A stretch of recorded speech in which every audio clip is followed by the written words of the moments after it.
कहता है कि हम 5000 जप करते हैं तो ठाकुर जी हमसे प्रेम करते होंगे। कोई कहता है हम बड़े बड़े उत्सव करते हैं तो ठाकुर जी हमसे प्रेम करते होंगे। हम गिरिराज जी की हर महीना परिक्रमा लगाते हैं, ठाकुर जी हमसे प्रेम करते होंगे। हम बड़ी बड़ी कथाएं कराते हैं, ठाकुर जी हमसे प्रेम करते होंगे। हम बड़ी बड़ी कथा करते हैं, ठाकुर जी हमसे प्रेम करते होंगे। ये सब मन बहलाने वाली बातें हैं। मूल रूप से ठाकुर जी जिससे प्रेम करते हैं उसके अंदर 3 लक्षण होंगे। सबसे पहले कथा के प्रति अति रुचि। एक तो होती रुचि और एक होती अति रुचि। मतलब पता चल जाए कि कोई कथा एवे वारी है तो 100 काम बाद में, पहले कथा सुनेंगे जाके। ऐसी रुचि चित्त में है तो समझो आप ठाकुर जी के प्रेमी। दूसरी बात, जितनो आनंद जितनो सुख आपको श्री ठाकुर जी को मंदिर में देख करके होवे, उतनो ही सुख उनके वैष्णवन को देख करके है जाए तो समझो ठाकुर जी आपसे प्रसन्न। अरे एयरपोर्ट पर अमेरिका में, कनाडा में, ऑस्ट्रेलिया में कहीं पे कोई तिलकधारी दिख गयो, कंठी वारो दिख गयो, नाचन लगे आप, मानो जैसे राधा रमणी दिख गए हो, इतने आनंद में भर गए वाकू देख करके। भले ही परिचित नहीं है, अपरिचित है, तो समझो ठाकुर जी आपसे प्रसन्न। और तीसरा, गैया और गैया से उत्पन्न हेवे वारी दूध, घी, दही आदि आदि गौरस और पंचगव्य यानी कि गौमूत्र, गौ गोबर आदि, इनके प्रति घृणा बुद्धि नहीं होना। अगर इनके प्रति कहीं भी घृणा बुद्धि है, गैया को गोबर देख के, गौमूत्र देख के नाक बंद कर रहे हैं, हम नहीं रुक सकते, यहां पे बैठा ही नहीं जा रहा, इतनी दुर्गंध आ रही है। सो ठाकुर जी के मंदिर में जब तुम जाते हो ठाकुर जी नाक बंद कर लेते हो, जा में तो दुर्गंध आ रही है, मुंह मेरी गैया तो या दुर्गंध आवे या तो मुंह दुर्गंध आ रही है। तो 3 लक्षण, कथा प्रिय लगे, भगवत भक्त प्रिय लगे और गैया प्रिय लगे, तो समझो ठाकुर जी को आप प्रिय लगते हो। बाकी सब साधन तो केवल पुण्य अर्जन करने के लिए होते हैं। नाम जप, यज्ञ, व्रत, अनुष्ठान, परिक्रमा, यहां से तो केवल पुण्य कमा रहे हो आप। ठाकुर जी को कमानो है तो इन 3 चीजों से प्रेम करो, कथा, वैष्णव और गैया। तो गैया के पास में लेके गए और ठाकुर जी को झाड़ो आदि दियो। इस प्रकार भगवान ने पूतना का वध किया। अब आगे राजा परीक्षित ने सुखदेव जी के चरणों में प्रणाम, क्योंकि अब सीधे पूतना मर्दन की कथा के बाद सुखदेव जी सीधे पहुंच रहे हैं, 3 महीना के है गए ठाकुर जी। तो प्रश्न मन में उठा कि भैया ये जब एक एक दिना इतने विस्तार से बता रहे तो फिर 6 दिना के बाद सीधे 3 महीना पे क्यों पहुंचे? बीच में ठाकुर जी की कोई लीला ही नहीं बताई। तो बोले परीक्षित को थोड़ा भय लगने लगा। आनंद तो बहुत आ रहा था, नेत्रों से आंसू गिर रहे हैं ठाकुर जी की लीला सुन के, लेकिन मन में थोड़ा सा हल्का सा संकोच उसके चित्त में आया कि मेरे जीवन के 7 दिन बचे हैं बस, और आज 5वां दिन है। मतलब परसों तो तक्षक सर्प आके डस देगा, उसका भय नहीं है परीक्षित को। परीक्षित को यह भय है कि कहीं परसों का दिन आ गया और ब्रज लीला ही रही, आगे लीला ही नहीं सुन पाया, मैं पूरी कृष्ण लीला विस्तार से नहीं सुन पाया तो फिर दिक्कत हो जाएगी। ये अधूरी कथा छोड़ के मुझे नहीं जाना, मुझे पूरी कथा सुननी। तो उसने चरणों में निवेदन करते हुए कहा, हे सुखदेव जी महाराज, आप जो कथा सुना रहे हैं मैं इतना डूब रहा हूं उसमें, मैं इतना आनंद में चला गया हूं, पर मुझे कहीं ना कहीं समय की बाध्यता है। मुझे परसों तक्षक सर्प दस देगा, कम से कम उससे पूर्व में ही आप मुझे संपूर्ण लीला सुनाओ। शुकाचार्य जी बोले वैसे तो जब तक हम बैठे हैं तब तक तक्षक आएगा नहीं यहां पर, लेकिन एक ब्राह्मण ने 7 दिन की अवधि दी है, तो ब्रह्म वाक्यम जनार्दनम, तो 7 दिन का मर्यादा तो रखनी पड़ेगी। इसलिए अब कुछ कुछ प्रसंग ही जो जरूरी हैं, जो बहुत सुखदायी, उनको मैं सुनाऊंगा। इसलिए अब अचानक से श्री सुखदेव जी महाराज 3 महीना, फिर सीधे 1 साल, फिर 3.5 वर्ष, फिर 6 वर्ष, फिर इस प्रकार ब्रज लीला ज्यादा विस्तार नहीं करी भागवत में। उसका विस्तारीकरण फिर अष्ट सखाओं के अपने पदों में किया, भावों में किया, बाद में फिर बहुत विस्तार हुआ। पर उस समय सुखदेव की परीक्षित की समय की बाध्यता देखते हुए सूक्ष्म में ही कहा।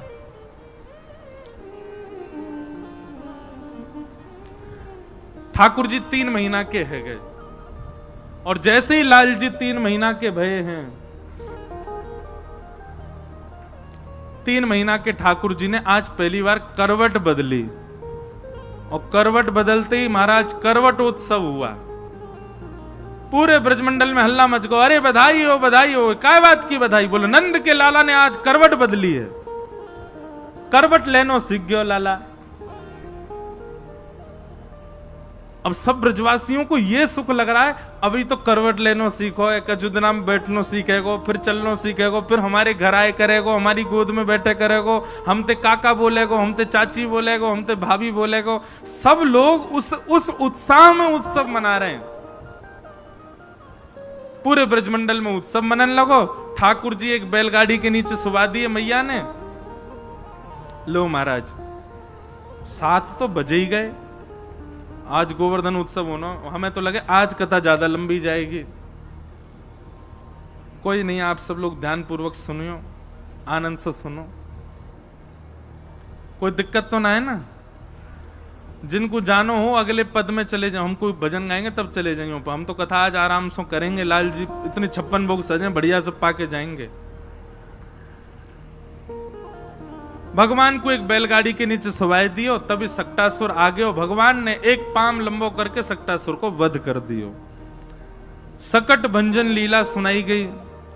तत्पश्चात एक दिन भगवान यशोदा मैया की गोद में पौड़े भये, तभी कंस के द्वारा भेजो गयो तीसरो राक्षस आयो, वा को नाम का तृणावर्त। और तृणावर्त जैसे ही आयो, भगवान ने मन में विचार करी,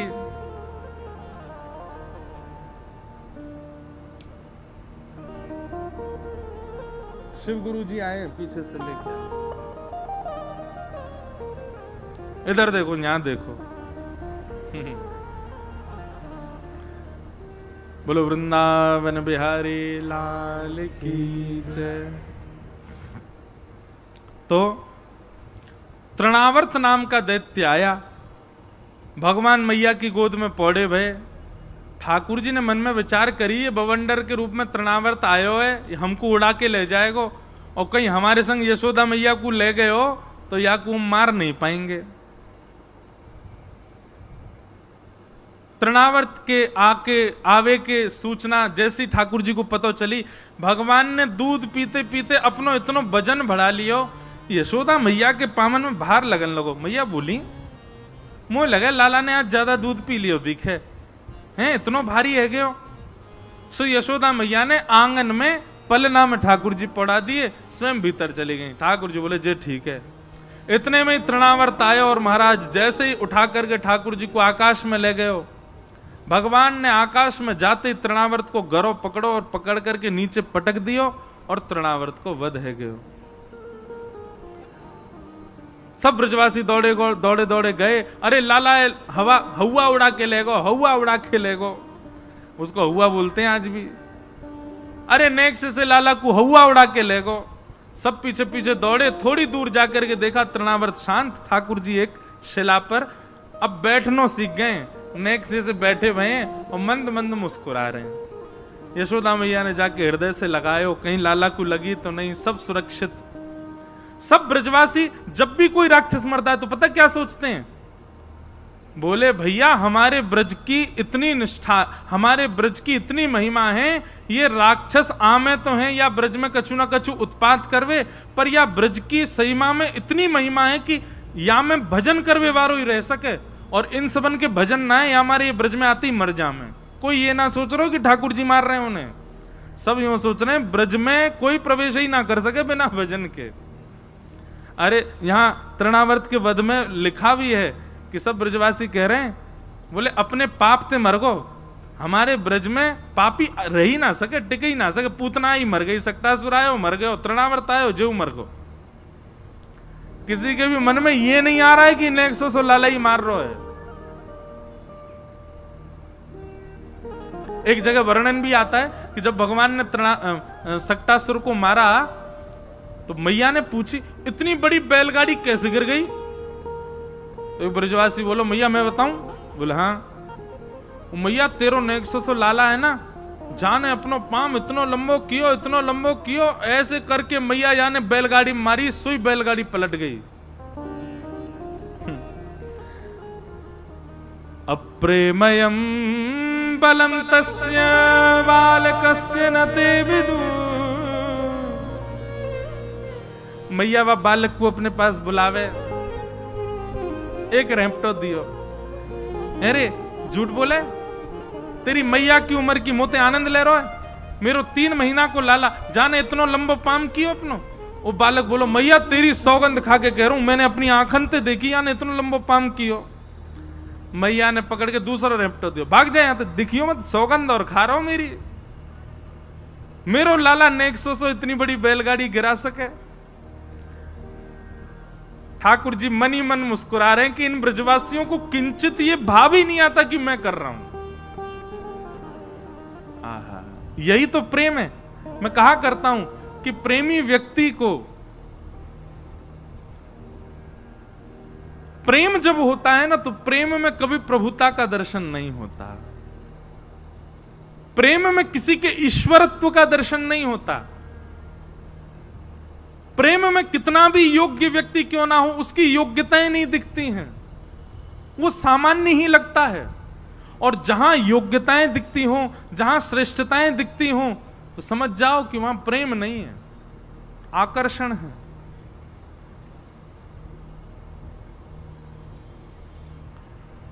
ठाकुर जी 1 बरस के है गए, अब 1 बरस के लाला है गए, लेकिन अभी तक नामकरण नहीं भयो। तभी श्री गर्गाचार्य जी महाराज आए, और गर्गाचार्य जी महाराज ने आकर के दोनों बालकन को नामकरण कियो। अयम ही रोहिणी पुत्रो रमय श्लुहिदो गुणै आख्यास्यते राम इति बलाधिक्यात् बलं विदु। मैया ये आपका जो बालक है, ये रोहिणी का पुत्र बलराम, इनका नाम मैं राम रखता हूं, पर बल की अधिकता के कारण इनको संसार बलराम कहकर के पुकारेगा। जय हो। बोलो वृंदावन बिहारी लाल की।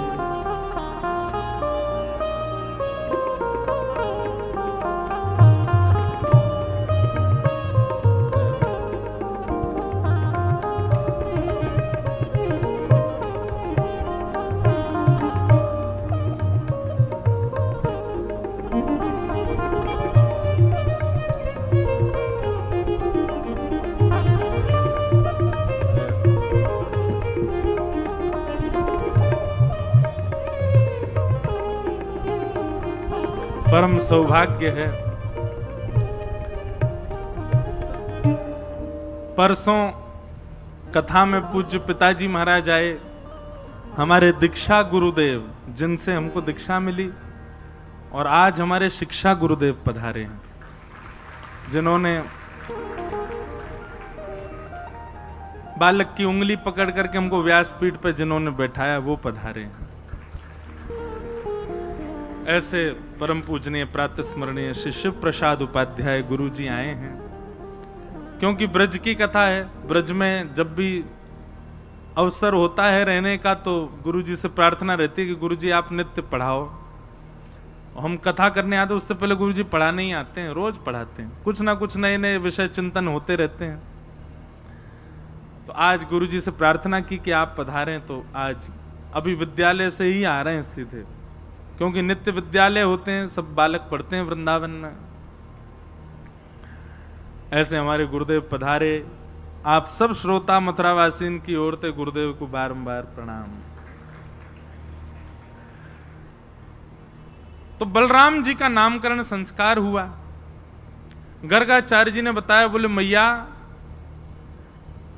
ये रोहिणी नंदन है, इनका नाम मैं राम रखता हूं, पर बल की अधिकता के कारण पूरा विश्व इनको बलराम कहकर के पुकारेगा।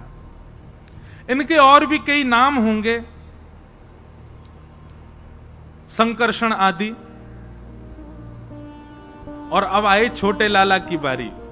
और छोटे लाला के अनेक भाव कहते भये गर्गाचार्य जी समाधिस्थ हो गए, अनेक अनेक भाव सब सुनाते हैं, भागवत जी में वर्णन भी है। परंतु श्री गर्गाचार्य जी समाधिस्थ हुए और समाधिस्थ के बाद जब पुनः अपने भाव में आए तो नामकरण संस्कार करते हुए कहने लगे कि बहुनी सन्ति नामानि रूपाणि च सुतस्य ते गुणकर्मानुरूपाणि तान्यहं वेदनो जना। भैया आपको जो छोटो लाला है ना, या के एकाद नाम ना है, या के तो बहुत सारे नाम है। गुण के अनुसार, कर्म के अनुसार आपके इस बालक के अनेक नाम। अच्छा एक बात सुनिए, कल ही गुरुजी से चर्चा हो रही थी गणपति के विषय में, श्री गणेश जी के विषय में। तो गुरुजी ने एक बात बताई, बोले कि देवताओं के नाम उनके गुण और उनके कर्म के अनुसार होते हैं। जैसे उनके गुण होते हैं, जैसे वे कर्म करते हैं, जैसे उनकी क्रिया होती है, वैसे उनके नाम रखे जाते हैं। हमारा उल्टा है, हमारे नाम रख दिए जाते हैं भले ही हमें वो गुण बिल्कुल ना हो। बहनों का नाम है गीता, लेकिन गीता जी का एक श्लोक भी नहीं आता है।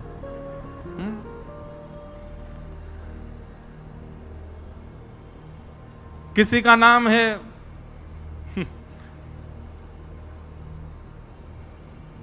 अब सबके अलग अलग नाम है, पर वो कईयों को तो अपने नाम का अर्थ ही नहीं पता। आजकल एक नए गुरुजी आए हैं संसार में, गूगल गुरुजी, वो नामकरण करते हैं सबका।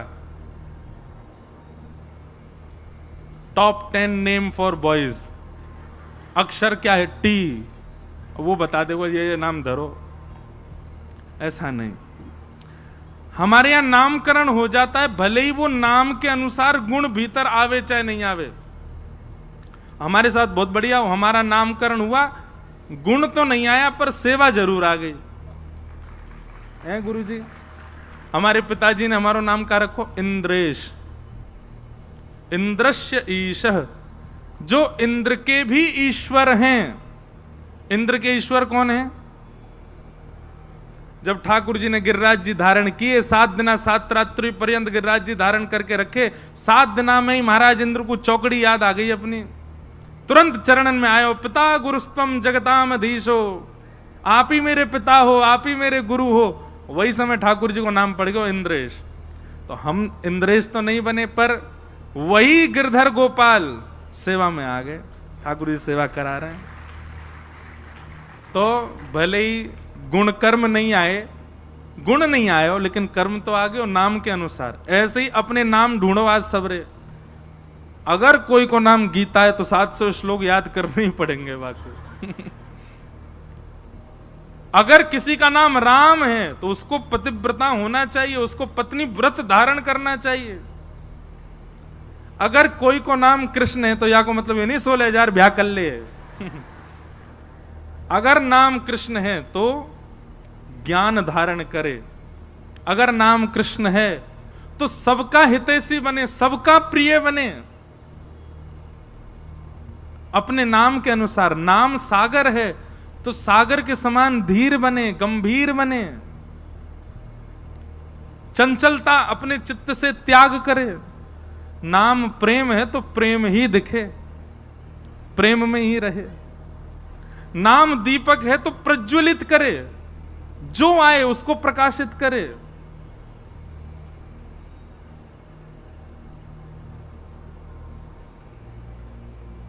ऐसे अपने नाम आज ढूंढो सबरे, अपने नाम का अर्थ, और फिर देखना मैं हूं ऐसा। नाम तो दयाराम और लिए डंडा डोला सबन के पीछे मार तो हूं। ऐसो काय बात को भैया। नाम है गंगा तो गंगा की तरह शीतलता हो, गंगा की तरह पवित्रता हो, जो संपर्क में आए वो भी पवित्र हो जाए। आज बहुत बढ़िया सूत्र मिल रहा है कि भैया हम लोग हर दिन कुछ ना कुछ अपने अंदर करने का प्रयास करते हैं कि ये शुद्ध करेंगे। अब यही करो, बोले जो नाम है वैसे हम है जाएं, जैसा नाम है वो गुण हमारे भीतर आ जाए। अब देखना, मैं निश्चित दावे से कह रहा हूं, कल मंच पे एक ऐसे नामों की लिस्ट आएगी जिनका यूं पूछेंगे इनका अर्थ क्या होता, महाराज जी ये बताओ। इनसे क्या सीखें? तो गुण और कर्म के अनुसार नाम रखे जाते हैं। अरे कहां तक कहें, राक्षसों के नाम भी गुण और कर्म के अनुसार ही थे। हिरण्यकश्यप,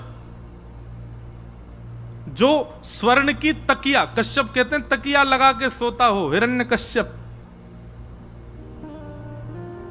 भोग वृत्ति लोभ जिसके अंदर अधिक मात्रा में, वो हिरण्यकश्यप।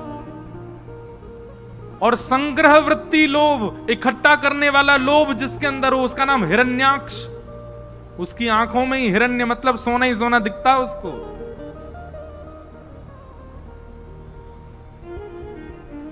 तो राक्षसों के नाम भी वैसे ही होते थे, देवताओं के नाम। तो भगवान के लिए गर्गाचार्य जी बोले, एक गुण हो तो एक नाम रखूं, पर आपके लाला के तो अनेक गुण होंगे, अनेक कर्म होंगे, उनके अनुसार आपके लाला के तो अनेक नाम हैं।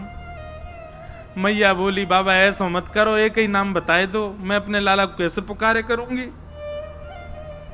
तब गर्गाचार्य जी कहते हैं, आसन वर्णास्त्रयो ह्यास्य गुह्यतो नुयुगम तनु शुक्ले रक्तस्तथा पीत इदानीं कृष्णतां गतः। बोले आपके ये लाला कभी शुक्ल वर्ण के हुए, कभी रक्त वर्ण के हुए, इसके वर्ण कई बार बदले। वर्ण मतलब कॉम्प्लेक्शन। ठाकुर जी कभी श्वेत वर्ण के भी रहे हैं, कभी रक्त वर्ण के भी रहे हैं, कभी पीत वर्ण के भी रहे हैं। इस बार आपका लाला कृष्ण वर्ण का है, इसलिए इसका नाम हम कृष्ण रखते। बोलो बाल कृष्ण लाल की। भगवान का नाम कृष्ण रखा गया, कृष्ण। ठाकुर जी को नामकरण संस्कार है कि अब तो मैया ने बहुत सारे नाम धर दिए, कन्हैया, कनुआ, गोपाल, सब नामों से बुलाने लगी।